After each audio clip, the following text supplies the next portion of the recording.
It's an absolute pleasure today to be interviewing the wonderful Stephen Allott. And so the first question that I would like to ask you is, what originally got you onto your entrepreneurial journey? I think largely speaking, it's got to be genetics. There were some trace elements in my family who had some entrepreneurial genes. Most of them became academics, but I think deep inside there was a desire to start up new things, try new things. The first thing I did that was really entrepreneurial was at bar school. For some strange reason, I ended up, my father made me study law, even though it turned out to be a disaster. And I ended up at bar school and got far more interested in the possibilities for importing bicycle locks from North America, which at the time were needed in London. Those sort of U-bend steel locks being pioneered in America, and the pound was strong, and so there was a huge possible margin to be made from importing these latest bicycle locks from Boston. And one of my courses at bar school was the law of international trade. So I learned all about how you buy goods abroad and pay for them with bills of exchange and things like that. And so I worked out the profit you can make on a container load of bicycle locks. Contacted a friend of mine from Harvard University, which is in Boston, and he arranged a meeting with the owner of the factory, which was called Kryptonite. You can still see these locks available in bike stores. That's hilarious. So we had a meeting. So I flew over on something called Laker Skytrain, which was a sort of very cheap and cheerful. So Ryanair or EasyJet for flying the North Atlantic. I remember it cost 57 quid, flew to New York in January, drove in a hire car up to Boston, went with my friend Mark Baum to see the owner of this factory, who looked at us in disbelief. All we had to say for ourselves was we were a Cambridge undergraduate and a Harvard undergraduate, and we had this bright idea. And he said, "Have you got any customers?" And I said, "Well, no, we haven't yet, but I'm sure we can find them." But where I lived in Finchley in North London, there was a bicycle distributor called Fisher of Finchley that was one of the major distributors, which now is gigantic, but then it was just in one shop. So I had the distribution already lined up. Yeah. But eventually bar exams intruded and I gave up on that idea.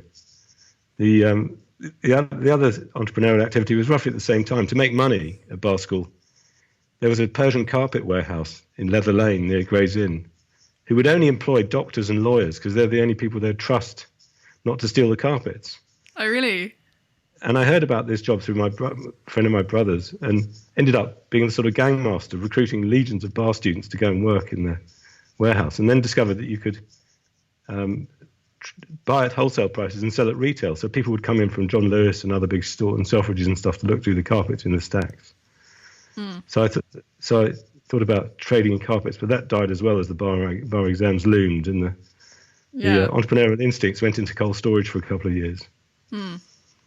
Yeah, that's pretty amazing. It sounds like you had the sort of desire to find the loopholes and find the gaps from a very early time. And I'm curious to hear about how you went from law and then taking the bar, I assume, and all of that, to eventually transitioning all the way into what you do now. So we could call this the Great Escape. Yeah. I spent 13 miserable years being a lawyer and spent much of that time plotting the Great Escape. So the first step on the road was my elder brother taught me how to program something called a Sinclair ZX81 computer. Yeah. And having been a scientist before I was forced into law, I really sort of took to this. And I was doing this horrific case in the shipping set, which had 27 barristers and about 2,000 bundles of evidence.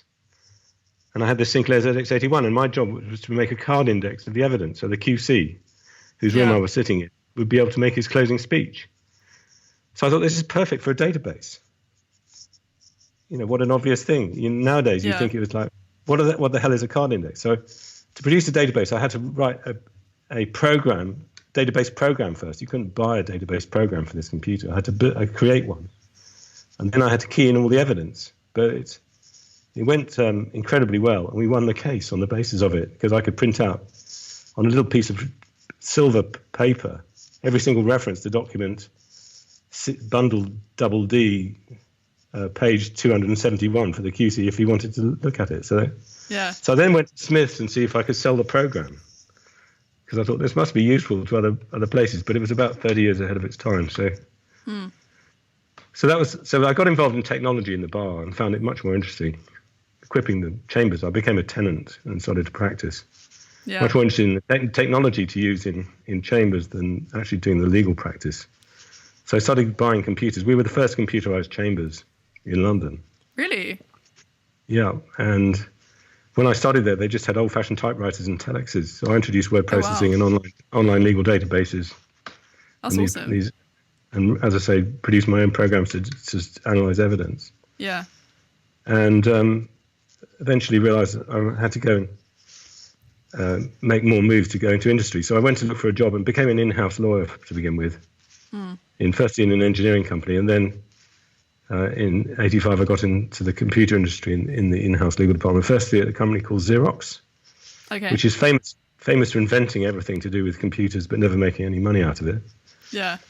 Having been in photocopiers, and then I heard about a job at Sun Microsystems in the late '80s, which is kind of a breeding ground for much of the computer industry. Eric Schmidt, who's chairman at Google, was at Sun. Yeah. They invented Java. So my great escape was basically through the in-house legal department for 6 years of 3 companies. Nice.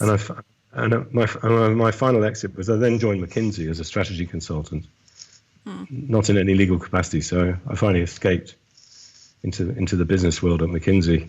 Yeah. And had to retrain. So that's how I made it over the wire. And then how did you take that from McKinsey to spreading your own wings, so to speak? So I spent 5 years at McKinsey doing strategy consulting for technology companies. So I had a huge computer company as a client, a big telecoms network, a sort of world's size data network. Doing business strategy for big technology companies. Yeah. And in 1995, I was doing the internet strategy for this big computer company that everyone's heard of, but you're sworn to secrecy, so I can't mention the 3 initials that make up its name. And it was all about the growth of the web. Yeah. And the internet. And because I'd been at Sun in the 80s and we'd used the internet already in the 80s, I knew all about it. And so, I know this is going to be massive. Yeah. And then a company called Netscape went public in 95, went to a market cap of about $3 billion. So I thought, I'd like to do that. So and helpfully McKinsey told me at the time I wasn't going to be a partner. I wasn't the right stuff. So probably because I was too entrepreneurial or too divergent in my thinking. Yeah. So I thought, I wanted to do the UK Netscape. So I went to Headhunt. I called up my old boss at Sun and said, who are the most promising UK internet companies? And they gave me a list of a half a dozen. I joined the one that hired me over the weekend, and we got it on it's a $7 billion market cap. Wow. So we beat Netscape and had a lot of fun. That's amazing. There are a couple of interesting things to unpack there. And the one thing that I'm really curious about is how do you think having all of that corporate experience and then, of course, across diverse backgrounds as well, how do you think that managed to shape your career as an entrepreneur? How do you think that informed your entrepreneurial ventures? Well, I think it made them much more intelligently guided because what you learn at McKinsey and some of our other corporates is a whole tool set about how to analyze markets and reorganize companies and solve problems and hire great people. You're given it's like being given 500 recipe books on how you do stuff. I was able to use all that in my sort of entrepreneurial career. And was never really phased with the business problem. So at McKinsey, what you do is you solve problems, really, really tough problems come in. That's your job. Yeah. You don't get downhearted by it. So I found this company, Micromuse, which I joined, the one we got to 7 billion. And within about 3 weeks of getting there, the owner told me it was actually bust. Really? Which didn't cause me any stress because I just thought, well, I've got to solve the problem. So I sat down to do a business plan, took it to the bank, which was NatWest. We were £1 million overdrawn and we had broken the covenant, so they were cancelling the overdraft. And I went to them and said, look, here's my plan to turn it around. And they said, okay, fine, we'll give you till Christmas.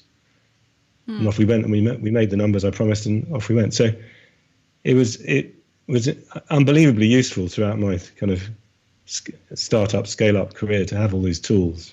Yeah. That's amazing as well, because that's what an entrepreneur does. They literally solve problems. And I love how, I love it when people tell everyone, oh, you can't do this, it's not possible, it's not going to work. And they're just like, oh, I'll just solve it, it'll be fine. So I'm curious to know, because you're known for literally scaling up companies to be massive successes and in huge ways, as you just mentioned. How do you know when to scale? And then how do you effectively scale a company?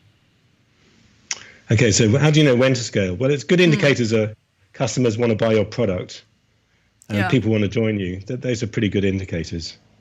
You can kind of force a bit of scaling too, and I think quite often times you have to do that because you aren't ready. But if you've got a customer who you've or Micromuse, our first customer was British Telecom.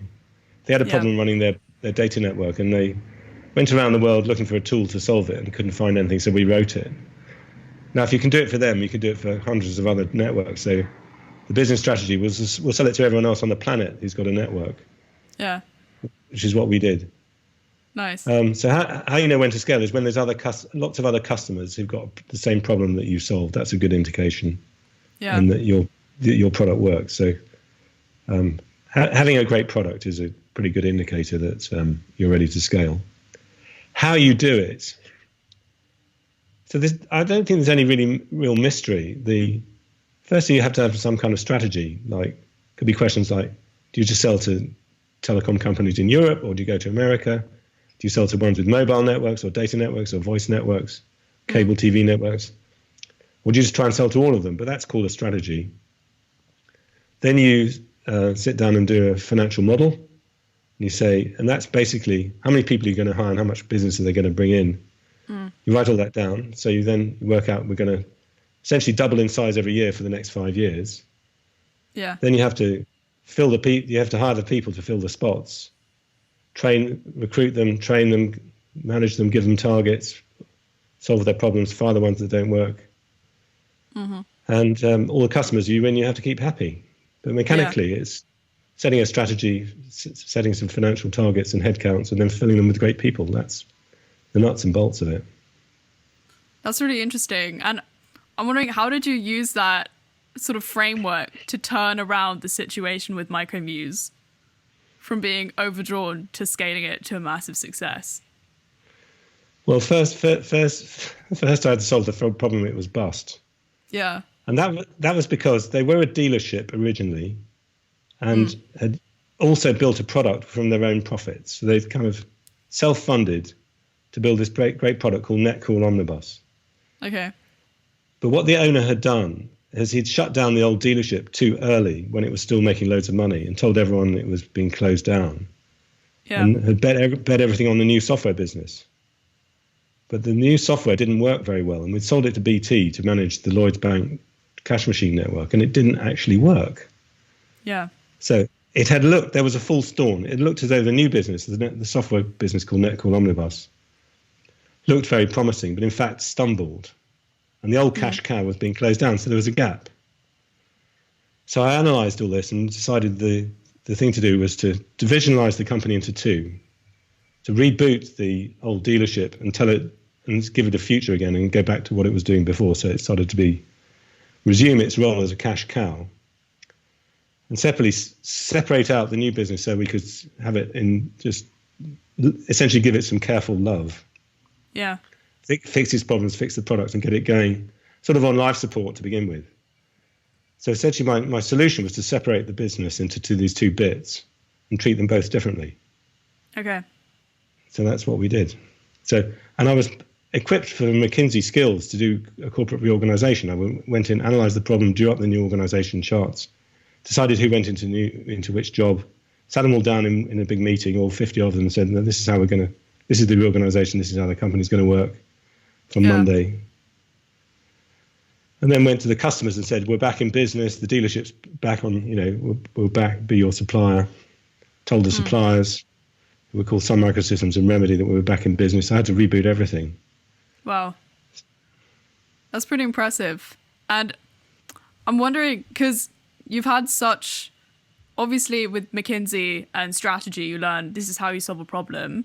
but you've done so many different things, from organizational design, sales came a lot in your Google search, corporate strategy, fundraising, all of these different things. And I'm curious to know if there was one particular skill, like one skill that you developed that really helped move the needle. So this is going to sound a bit obscure, but it's financial modeling. Okay. Actually, and not many people really understand why it's so pivotal. But being able to plan and predict the growth of a business accurately is so valuable, because that means you hire the right people. It means all the numbers you promised to investors you manage to hit. Yeah. The world is predictable. So I ended up. The reason I ended up sort of really focusing on this was when I joined McKinsey as a lawyer, I had no financial skills at all. I've been a great mathematician and a scientist as a child, but McKinsey is a pretty unforgiving environment, and what you get to do there when you start is numbers. Yeah. And I made plenty of mistakes, so I was in trouble, and I had to learn how to do numbers really well. So it became like something I was constantly trying to get better at. And then when you sell shares to investors, you promise them you're going to deliver certain profits. Yeah. And I was very, very, very careful not to make promises I didn't think we could keep. Partly because I was burnt by my McKinsey experience of being roasted for making mistakes. But I didn't want to let investors down. So I took unbelievable care to work out a way of predicting numbers accurately. And I came up with something called constraint-based planning, where you look at which there's textbooks on it, and you probably read it at the Judge Business School. There's a book called by Goldratt called The Goal, which explains constraint-based planning. But the fundamental idea is some bits of the business have a productivity. So salespeople can produce and sell a certain amount of stuff per quarter per head. Okay. And if you analyze the sales productivity of your salespeople historically, that's a good basis for planning what they can do in the future. It's true. So I did this careful analysis and used that to make predictions, and I was within 3% of the answer. It was incredibly accurate. That's crazy. And so I discovered this through fear. Yeah. And it's turned out to be utterly pivotal, because it's very robust. You never miss your numbers. You hire the right people at the right time. So as a public company on Wall Street, I did 13 straight quarters and never missed a number, top or bottom line. Wow. And I've gone around and told many people over the years, like, answer your question, what's the single thing that's your secret weapon? It's financial planning. Nobody gets it. It doesn't sound like a sexy term or like a magical solution. But then again, anything it is. It is a magical solution. Yeah. It is total magic. Yeah. Because nowadays they have an idea of making things in silico or a digital twin. Have you heard of the idea of a digital twin? Sounds familiar. I think I have. So think of a model of a cell in silico or a digital twin of a system. Yeah. So I've in effect invented a digital twin of a business. You have a little working model of the business in your spreadsheet, which mimics the behavior. Genius. There you go. Now you get it, don't you? I do get it. This really makes me want to brush up on my number skills for sure. So kind of sort of in tandem with that, we were talking about this a little bit earlier, and you have been involved in tech from pretty much the beginning in your entrepreneurial career. What role do you think technology is going to play in the entrepreneurial space in the years to come? So tech is by far and overwhelmingly the biggest part of the stock market now, our society. The top 5 companies in the Dow Jones in the US are tech. 4 of them are worth over $1 trillion. I think Apple, the last time I looked, was worth 1.4 trillion. It may have come down a bit. Wow. So tech is 25% of the American stock market. It's already the game that matters.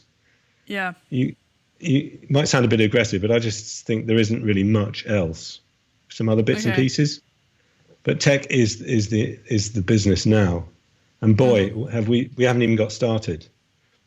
My favorite line at the moment to clients is AI, artificial intelligence, is going to be much bigger than the internet. You think? Look at, yeah, absolutely. And look at how much change in our society in the last 25 years the internet's caused, and how it's meant that the opportunities for entrepreneurs in the internet revolution are gigantic. Yeah. It's already 25% of the American stock market, and we haven't even started yet with AI, just beginning to get going. So yeah, tech is pretty cool. It is pretty cool. I totally agree. It's pretty cool and also mildly scary. But so for those entrepreneurs who want to create value in society and maybe their gift isn't tech, do you have any thoughts of how they could use their skills and leverage their other talents to get involved in the technological space? Let me reassure everyone who's listening that the vast majority of jobs that matter in a tech company are not technology. Yeah. If you look at the cost structure of a software company, it's probably only 10% developers and maybe 10% support. So maximum, it's only 20% hardcore tech. All the other people are doing commercial things like sales, like marketing, like product management, like finance and administration and HR, and you name it. The vast majority of jobs in tech are not tech stuff. Many of them are about it, about how you use it, how you sell it, how you market it and stuff like that. But yeah, it's actually only a small proportion of the jobs in pure tech are about tech. Okay. So it's more about learning the business fundamentals essentially, and using that to make the tech product really popular on the market. And hire great people and do good marketing and look after the staff and everything else. Yeah. It doesn't really make any difference whether you're selling software or soap powder. Yeah. The commercial stuff is hugely important, and in fact turns out to be probably the most important bits of the business actually.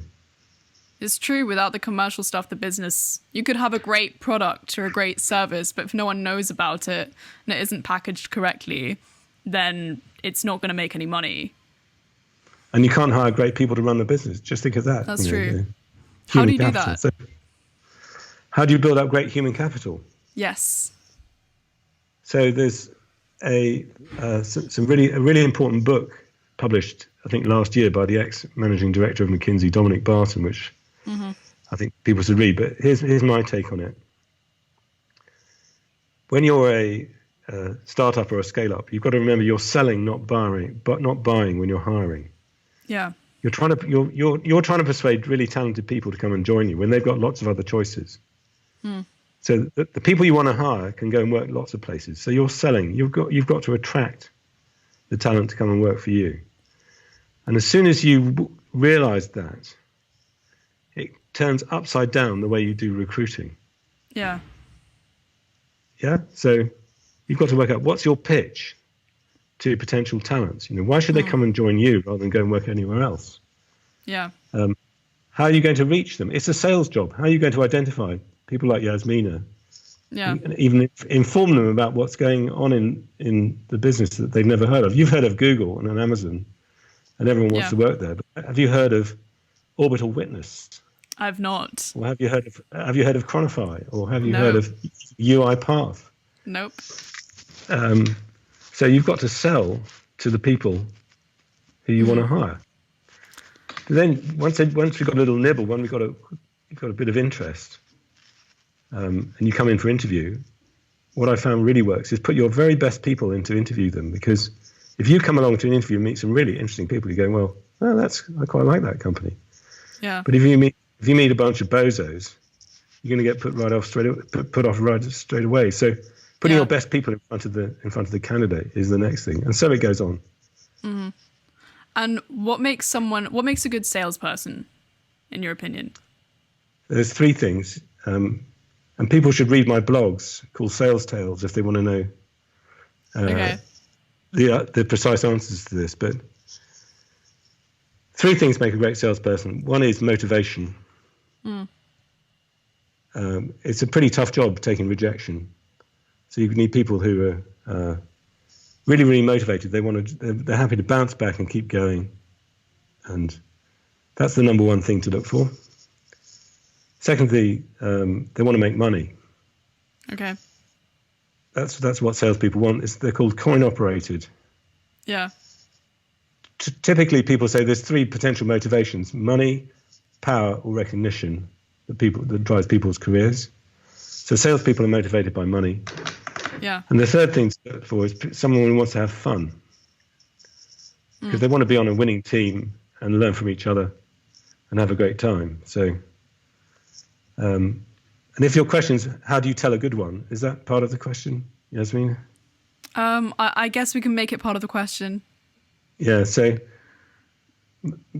top of my list about how do you tell a great salesperson is the questions they ask you. Yeah. Just think about it. That's about the how you quality tell of questions that they ask you. Yeah. Yeah, that's true.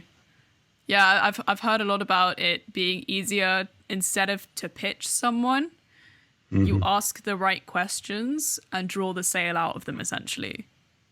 You got it. You're on the way. Yeah, amazing. Ready to take over the world. Join a tech startup. Yeah, exactly. So I am conscious of time, so I'm going to ask you one more question, and that is, what would you say are three key truths or three really key lessons about the entrepreneurial journey that you've learnt throughout your career that you would like to drop on a young entrepreneur today? First one is you can't really predict the future. When I look back at the things I joined two outrageously successful companies and been involved with quite a few others.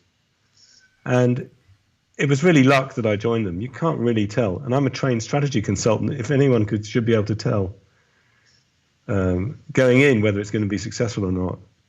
I've been equipped to do it. So you can't really predict the future. It's very hard to know which the winner's going to be. That's one truth. The second one I'd say is never give up.